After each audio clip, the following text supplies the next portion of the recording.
If you own a Samsung Galaxy Note 8, you're probably wondering if the brand new Galaxy Note 9 is worth the upgrade. If you couldn't already tell, the Note 9 is an incremental update, but there's still some significant changes over the Note 8 that are worth talking about. All of the changes that Samsung has made to the Note 9 are aimed at refinement, but most of them are pretty minor. The overall design looks almost identical, but there are some small details that make the Note 9's design feel a little bit better. The sides are much flatter now, and there's a chamfered edge that runs around the entire body, making the phone feel a lot less slippery.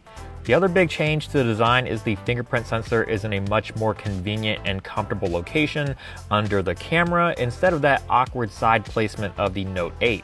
You get a slightly bigger 6.4-inch screen with slightly smaller bezels on the Note 9, but otherwise the displays are completely identical with the same QHD Plus resolution and Super AMOLED technology.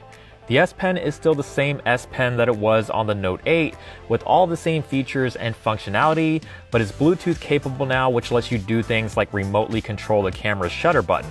The internal hardware is where you'll find the most significant upgrades.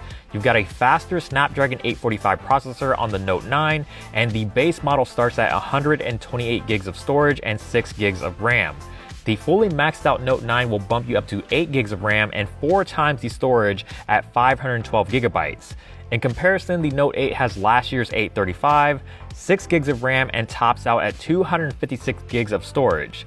The biggest upgrade is the 4,000 mAh battery, which is a pretty big deal considering last year's Note 8 played it pretty safe with a 3,300 mAh battery. With the Note 9, Samsung has also added the dual aperture mode from the S9, and the camera now has built-in scene recognition, although this is probably a feature that could come to the Note 8 in a future update.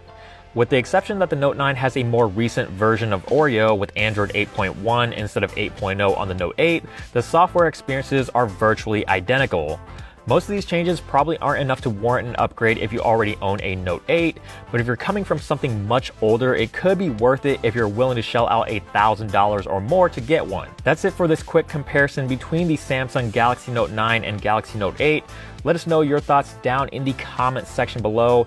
And as always, if you enjoyed this video, please give it a thumbs up. We definitely appreciate it. Subscribe to the channel, which is also down below, and hit that notification bell so you don't miss out on future videos. And of course, check us out on social media, Instagram, Twitter, Snapchat, all that good stuff is linked down below. And check the website as well for more in-depth coverage, AndroidAuthority.com, because we are your source for all things Android.